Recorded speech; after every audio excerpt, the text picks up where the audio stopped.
Noel Hunt has been in the Reading job for 2 months now, replacing the very popular Ruben Selles. Selles brought a tactical revolution to Reading, changing Paul Ince's very basic long ball tactics into something that represented modern football.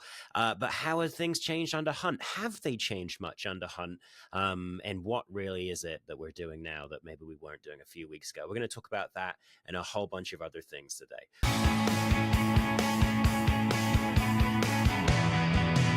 Let's talk a little bit first about Selles' principles and how things have tweaked slightly since Hunt came in.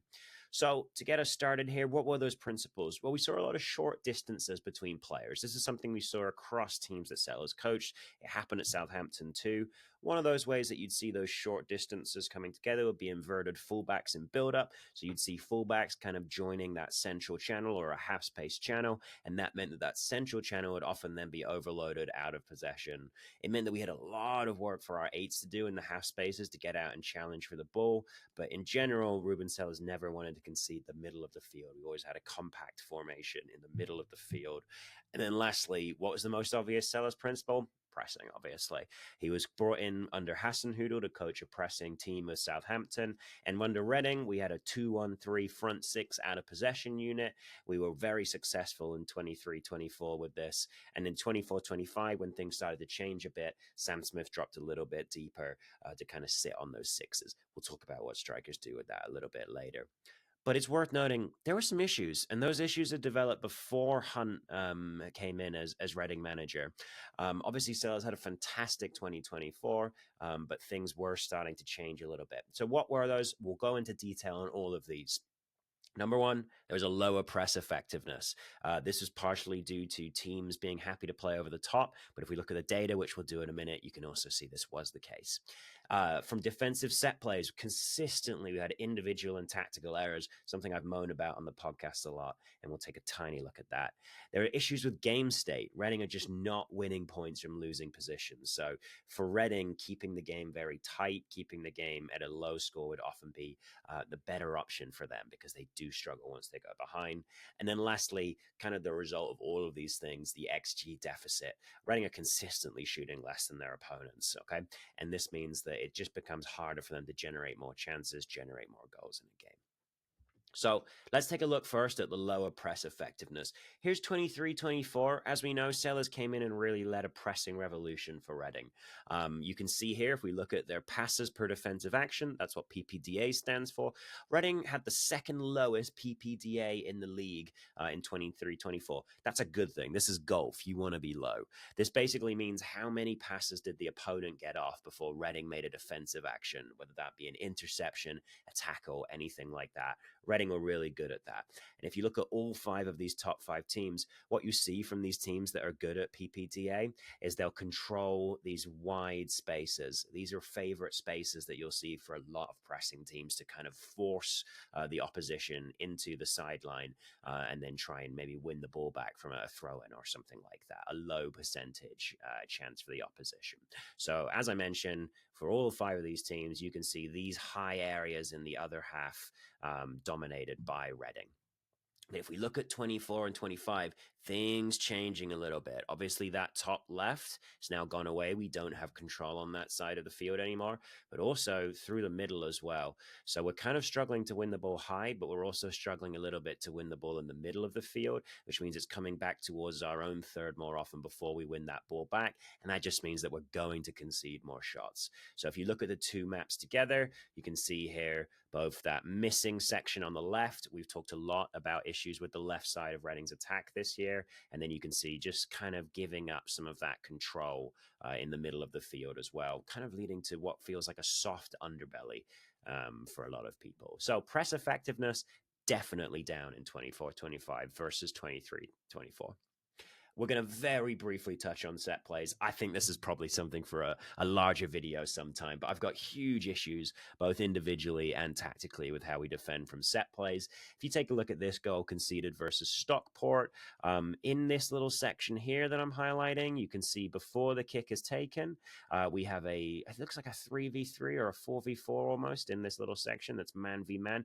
These are going to be the target players for Stockport, okay? And you can see Reading have lined up with 5 players here along this 6 yard line box, okay? And they're just going to try and, I don't even know, defend zonally. It doesn't work. It leads to one person having to try and come out. It's not communicated properly. There are individual errors in this little block, but this is a tactical error set up by the management team, obviously. And I think we need to adjust this. We'll go into this in more detail at some point in the future. You may have seen this on Bluesky. You can follow me on Bluesky for more Reading analysis. Game state is really, really important to Reading.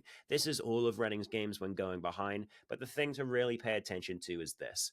6 points gained from a total of 41 League One points available as of January 20th. Reading won one game in which they entered a losing position this entire season. That's an issue.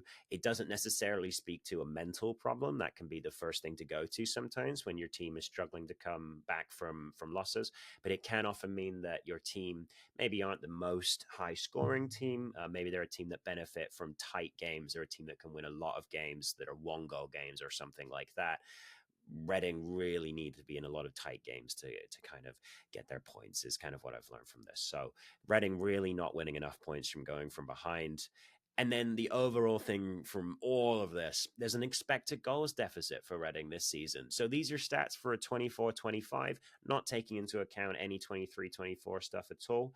What you can see here is that Reading are running at an XG and a shot deficit, okay, versus their opponents. So Reading have scored more goals than their opponents this season. You can see 1.54 per game versus 1.46, but they're doing that with lower XG, actually quite significantly lower XG than their opponents. Their opponents almost generate 0.5 more XG per game than Reading, and part of where that's coming from is having more than 2 shots more than Reading in every single game. Now, look, we've talked about it on the podcast. Reading have quality players like Lewis Wing, like Charlie Savage, who can shoot the ball from low XG positions and score goals. So that is always going to push us a little bit above our, XG in terms of actual goals. We have a fantastic goalkeeper in Joe Pereira. He's been consistently in the top 5 goalkeepers in the league this year for nearly every available metric. And that means that we don't concede as many as we should. Okay. But you never know what's going to happen in football. Maybe Pereira gets injured. Maybe Pereira goes off form a little bit. We really need to kind of be fixing this. If we look at the entire league, Reading have the 3rd most shots faced in the entire league this year, and the 3rd highest expected goals against. So Reading are really conceding quite a lot of chances, quite a lot of shots, and this is something that they really needed to stop, especially when we consider how important game state is to Reading. So let's talk now about the Hunt tweaks and adjustments. We're going to go into a few different things. Average positions and the fullbacks are really going to come in with that particular discussion. We're going to talk about the ball over the top versus the short play. And then we're going to talk about being more solid, less spectacular, lower XG created, lower XG conceded. Is that the way forward? It's not the most exciting thing ever, but it may be the way for Reading to pick up points. So let's look at average positions first. So here's the team under Selles. On the left here, you've got home, and on the right, you've got away. I want you to note the positioning of number 5. That's Michael Craig here. Now, obviously, Michael Craig came into the team this year to play at right back, even though he had been at sort of a center mid CDM position previously. Michael Craig apparently suggested this to Selles in the first place, so this is something he felt confident doing. But Selles smartly used him in a way that still allowed him to get the most out of his center mid tendencies. So really here, take a look at this. Number 5 versus number 27, that's Mbenge. So Mbenge would have been lined up on the left side of Craig, but Craig is still the player getting more central with his average position. So really shows you the inverted positioning. And again, just look how compact these formations are, especially versus Cambridge and Bolton here. Now, here's Hunt. I want you to notice that things are a little more spread out with these particular average positions. And you can also notice a bit more of a difference in what we do away versus home under Hunt. There is a more pronounced difference there. There is a bit more game management from a player who played for years and years in the lower leagues in England. I also want you to note that there's always 6 players on the right and 4 on the left. This is a tactic you see in football sometimes called overload to isolate. Basically, what we're going to try and do is send everything down the right wing, and then we can try and kick the ball over to the left. Now, look, we've had issues down the left all season. Kelvin has been probably the best of a middling bunch. If we can win more balls in the air, then this overload to isolate tactic could work out nicely. And I do think that partially this 6 players on the right, 4 on the left thing is down to the strengths of the team leading them in that direction. But I also do think that if Kelvin could win more balls, this could actually work out quite nicely as, again, an overload to isolate tactic. And now let's look at home. This is Hunt versus Selles directly. So what I want you to notice really under Selles is the more uniform 2-3 build-up structure. That was how he built up. That was his rest defense as well. That's kind of what you leave on the field in case any counterattacks come at you. So just really just shows you how compact things were under Selles. And under Hunt, getting a little bit more stretched apart, getting a little bit further forward, certainly with your forward players, and definitely as well the fullbacks coming up high and being a little bit wider than they were under Sellers. And then away, I just want to note as well, similar stuff, really. This is what we're going to look at in a minute, is that Hunt was actually able to produce more direct balls away using this particular setup. So again, you've got your striker a little bit further forward under Hunt. So that's the average positions for the full team. But let's look at how different instructions for individual players can also affect things. So here under Sellers, here's Craig's heat maps. As I said, Craig would often invert. You can see this a lot against Peterborough here, against Rotherham down here. And he would really come inside the field to try and help out. He would be more involved in build-up play and things like that. But under Hunt, it's become a little more traditional in that right back spot. I didn't know Craig had it in him, to be honest, but this is quite impressive. You can see here, he's really keeping chalk on his boots, getting all the way down the line, getting shots off occasionally. But the thing that I want to kind of highlight more is that whereas under Sellers, Craig was doing more of his work in his own half, in this sort of wide section here and coming inside into the half space.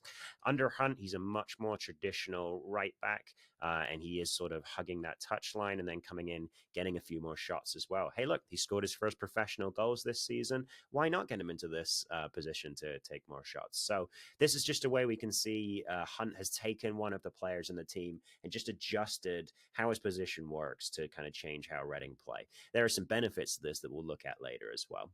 Some of those benefits kind of play into long balls. Hunt played in the English lower leagues for a very long time at a period where there were more long balls being played in the league. Okay. Now, for these stats and for some other stats that you're going to see soon, I've been looking at a 5-game sample of 3 away games, 2 home games. It's got 0 goal difference for both, and there are 7 points gained for both managers. I wanted the average to be as similar as possible for these 2 managers so that we could kind of compare similar results. What I've learned under Hunt is that we complete about 6 more long passes per game. And there are some different ways in which we do these. And Hunt's also pushed up the accuracy of these long balls. So as we might expect, there have been a few more balls attempted long since Hunt came into the team. But we've also pushed up the accuracy of those. So if we're going to use them, might as well make them more efficient. And instead of a 50-50 ball, it's now a little bit above for Reading. So that's good to see. Here, we're going to look at a way in which Hunt has kind of taken a seller's move that we saw a lot and just allowed it to continue in his team. There's not going to be crazy amounts of change when you change your manager mid-season, but there are little tweaks. Here's a seller's kind of play long ball that we still use, though. So looking here, you can see Wing over here, spotting Wareham down the field, and he's going to kind of join this right channel as Craig is trying to do this build-up. Again, look how far wide Craig is. Wing's going to scan downfield. He's going to spot Wareham, and Wareham's going to jog back onside here because the Bolton players are going to jog up as that ball is played back into the Reading half. But really smartly here, Wareham's going to start running this way, and then he's going to turn inside on the offside line. Okay. Now what we're going to see is Wareham move into the seam between those 2 center backs, and as that ball is played forward, he's able to knock that ball down to the on-rushing 8s. This is a really what is it? It's a classic. It's a traditional. It's a play you've seen a million times if you've been watching, English Football League games for a long time. It's something we saw under Sellers in terms of long balls, Wing playing the ball forward to Smith to knock down, and it's something that we're still seeing now. Here's Nibs, here's Savage, your two on-rushing eights coming to attack the ball that's been knocked down. So that's great to see. And that's a final third entry, right? So Hunt is somebody I think that is really valuing being a little bit more direct. Again, not a crazy amount of tweaks in terms of how much has changed in the last 2 months. There's only so much time on the training field during a very busy period, okay? But we are being a little bit more direct.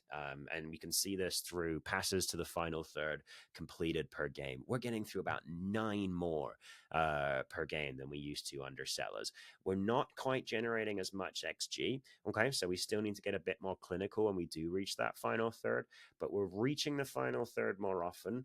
We're getting more accurate when we're trying to reach it. And we're also we're attempting more passes into that final third. So we're just being a bit more direct.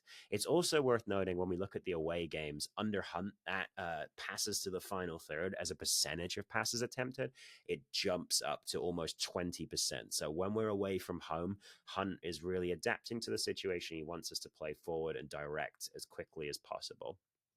Right here, we're going to look at a long ball and a final third entry that I didn't really see under Sellers because of the way we were using our players that is now available under Hunt.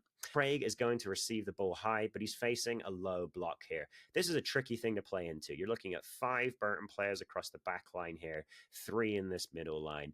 How do we get past this? We're undermanned at both places. So we're going to see Wing kind of bomb forward. He's the person who passed the ball to Craig originally, but this is still a tricky pass. It could still lead to Burton coming back at us with an overload. So instead, Craig's going to play that ball back to Harley Dean. And what that move from Wing has done, where he's just kind of moved forward into the space, it's kind of pulled apart Burton's marking structure a little bit. This player here is going to make a mistake. He's going to start moving inside, and he's going to lose Craig as his marker. Craig is a really smart footballer. He's going to notice that he's been dropped, and he's going to move out into this wide position again. And Harley Dean, gotta love him. He's a traditional center back. He can put the ball over the top. And so he plays the ball out to Craig in that wide spot. Craig is able to head it down for an onrushing 8. So instead of playing the ball forward from wing into a central space, we are seeing the ability for Reading to play the ball from 2 players who are technically next to each other in the formation, right? Craig and Dean, but they're able to get quite a bit of separation and then create a long ball into the final third through this new way in which Hunt is using Craig. So I think this is really interesting and just good to see Craig adapting to a new way to play. So last thing I kind of want to talk about, I've had a 5-game sample where I've been looking at Hunt versus Sellers here throughout this whole video. Basically, it's from 3 away games, 2 home games. There's a 0 goal difference across both of them and 7 points gained. So I'm trying to put as similar a period together for these 2 managers as possible. What we basically see is that Hunt is the less flashy, but maybe a bit more solid manager. More solid, less spectacular. Sellers was able to generate more XG, but we were really conceding quite a lot of XG against. And that led to a larger XG differential in the negative direction under Sellers than it did under Hunt. So under Hunt, we've actually been able to tighten up a little bit, stay in games more. And when we talked about what was going on with game state earlier and how important it is for Reading to be winning or at least not losing in games as much as possible, we can see how important it is to stay kind of solid, keep the games a little bit more stodgy. I think also given our resources in the squad, given that we don't have a huge squad, trying to play a little bit more compact and less expensive, unfortunately, might be the way it goes right now. But I don't want to leave you thinking that everything's changed under Hunt. Everything's going to be so much better. This is still a Reading roster that has been completely molded by Sellers and his coaching team. And I want to acknowledge the job that he did for Reading and show you that we can still press. And I mentioned earlier that pressing effectiveness has kind of slipped away a little bit for Reading, but it is still there. We've got that 2-1-2 pressing structure. Like I said, Sam Smith used to be responsible for the CMs. It's now Wareham, so he identifies which player he's going to be on. He's taking a look here to see where his 8s are as well. So as we get this play started, Bolton are going to go short from Southwood.